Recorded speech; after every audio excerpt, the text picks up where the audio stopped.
Vamos então para mais um assunto dentro do Folha Enem em formato de podcast. Lembrando, Folha Enem, parceria do Colégio Marista de Londrina com a Folha. O professor Nilson Douglas Castilho, a nossa fonte oficial, sempre está conversando conosco sobre os diversos assuntos relacionados ao Exame Nacional do Ensino Médio. E o tema de hoje são as ciências humanas e um repertório para redação. A gente já conversou sobre a redação, já foi material da Folha de Londrina às segundas-feiras e claro que a gente sempre busca novos assuntos com relação a isso. Professor, obrigado pela sua atenção de sempre conosco, e eu percebo que as ciências humanas ela está praticamente em todos os cadernos, né? Assim como nós conversamos sobre a matemática também, né? A matemática e a gramática ali são o básico, são a estrutura, é a pedra fundamental quanto a isso. Mas de que forma que essas ciências humanas atravessam esses temas e qual a relação que elas têm com a redação, que é aí temida por muitas pessoas? Nós temos na redação grandes eixos para você colocar um tema. Então você tem o eixo político, que não fala de partidarismo, mas sim de posicionamento, questão do cidadão, a sua civilidade. Você tem o eixo cultural e social, você pode ter um eixo que fala de tecnologia. E as ciências humanas, elas trazem muitos dos conceitos que explicam os fenômenos em torno desses eixos temáticos.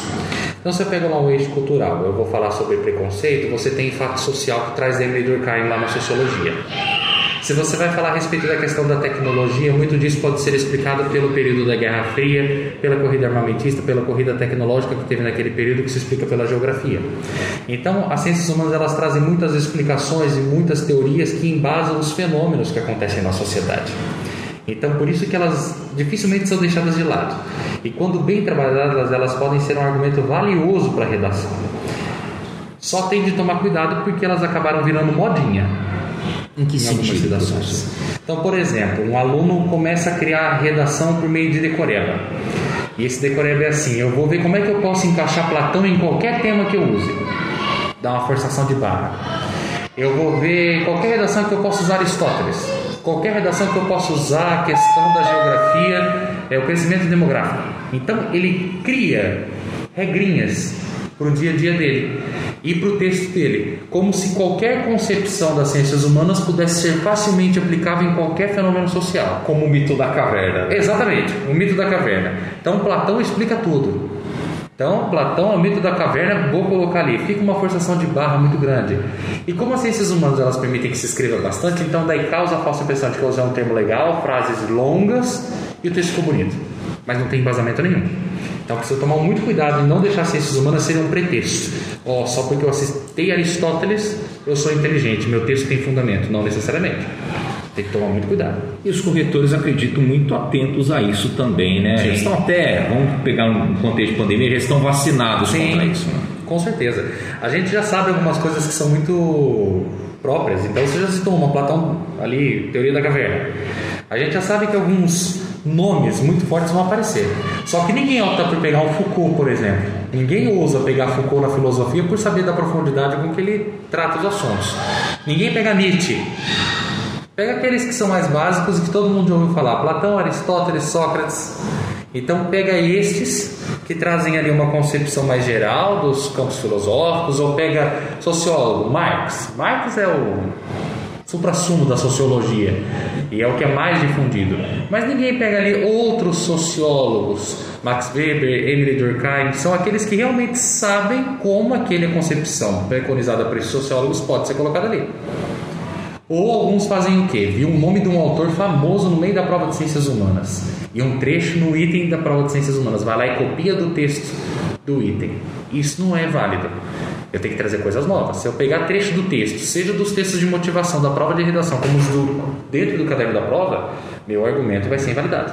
Em nenhum caso é positivo utilizar, nem para ter como base, talvez, para relembrar, para buscar um gancho ali, para colocar. Se eu trouxer uma informação nova com base naquilo que eu tirei da prova, ok. Agora, se eu ficar só por aquilo mesmo, a mesma informação que já estava naquele texto, isso mostra que não tem informatividade nenhuma e não tem autoria. Tem que ter um apoio.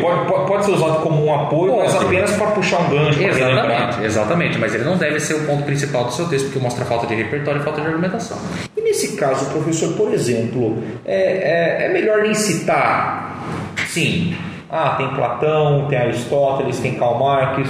Nesse caso, se for para ficar nesse mais do mesmo, ou talvez citar o filósofo, o sociólogo, mas ficar raso, é melhor nem citar nomes e talvez tentar explicar de uma maneira indireta? Se você tiver uma outra estratégia de argumentação, sim. Então, por exemplo, se eu tiver uma argumentação por dados, se eu tiver uma argumentação por causa e consequência, ao invés de trazer uma citação de autoridade, como de Aristóteles, de Platão, é melhor fazer isso. Agora, se o mais do mesmo couber no seu texto e der força a ele, pode utilizá-lo. O problema é você querer, vou usar uma expressão antiga, querer encher linguiça. Então estou ali só inventando, floreando para parecer que meu texto tem uma argumentação, que eu tenho informação, mas elas estão soltas, não tem nada articulado uma com a outra. Entendi. Às vezes, por exemplo, um conceito do capitalismo, mas eu não quero usar o Karl Marx, mas eu consigo explicar. Ok. Sim. Agora, se eu precisar citar ele... Exato. Não há nenhum problema em citá-los. O problema é citá-los ali de forma vulgar dentro do texto, sem ter nenhum embasamento, sem ter nenhuma fundamentação. Citei por citar porque eu acho legal. Porque eu vi um texto nota 1000 na internet que usou Aristóteles, então eu vou usar também porque eu acho que aquilo é legal. Então tem que ter essa dosagem na hora de escrever o texto. E até porque também nós temos outras personalidades da filosofia e da sociologia, contemporâneos até, que os pensamentos se encaixam mais com o que a gente vive hoje.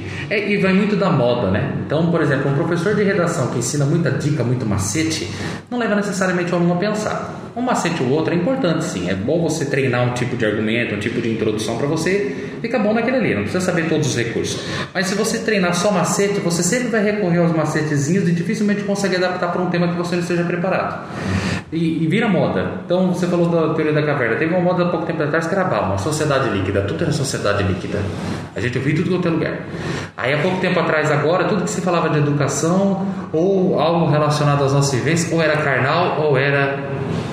Cortella. É um ou outro. E agora Paulo Freire está voltando. Agora também, é freiriano. né? Então assim, tem que tomar muito cuidado com as modas. Nenhuma das falas, nenhuma das reflexões desses profissionais de forma alguma é invalidada.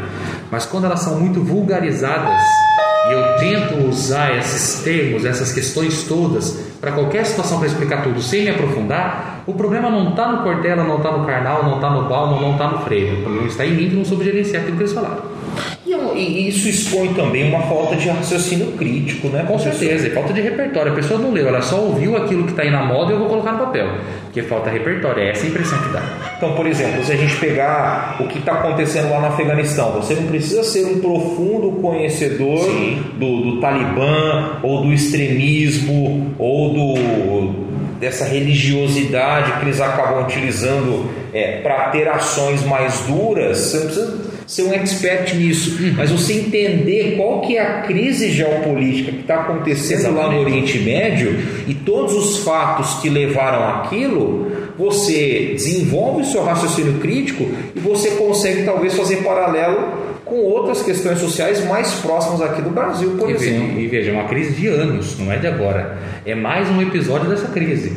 Então o aluno, se ele quiser falar a respeito desse assunto, ele vai atrás, ele vai pesquisar, ele vai olhar, entender todo o histórico que existe por trás disso. Porque aí você pega lá na geografia, por que aliados dos Estados Unidos tomam determinada posição, porque a antiga União Soviética, agora a Rússia, todos aqueles países tomam determinada posição. Isso tudo se explica lá desde o período da Guerra Fria, final da Segunda Guerra Mundial também, que já começou a delimitar essa polarização que existia nos poderes mundiais. Então o aluno ele precisa fazer toda essa retomada na cabeça dele, fazendo essa articulação com aquilo que ele viu na escola e aquilo que está acontecendo hoje. É muito importante. É a peça que falta e que às vezes na sala de aula, só pelos ensinamentos dos professores, não é o necessário, é a iniciativa do aluno também. Exatamente. O professor tem que fazer mediação, mas o aluno também tem que fazer a parte dele. É uma via de mão dupla. O professor tem que ir costurando esses fatos, tem que ir trazendo a força ali, mas o aluno também precisa estudar e ficar atento com as informações que são apresentadas a ele. Que são aquelas atualidades que a gente sempre conversou, da forma com que tal veículo aborda aquele conteúdo. Isso mesmo. Ciências humanas. Mais algum ponto, professor? Só reiterar o que eu já havia falado. Não use as ciências humanas como modinha. Use ela a seu favor se você souber trazer uma informação nova e com autoria para o seu texto. Não é proibido usar Platão, Aristóteles, Teoria da Caverna, nem Bauman, desde que esses estejam adequados ao tema e ao argumento que você quer construir. Muito bem, a gente encerra mais um FolhaCast aqui com o professor Nilson Douglas Castilho, do Colégio Marista de Londrina. Então, na próxima semana, a gente tem assunto novo para você que está nos acompanhando tanto nos podcasts da Folha de Londrina, como também na versão online impressa do Folha Enem. Um grande abraço a todos vocês.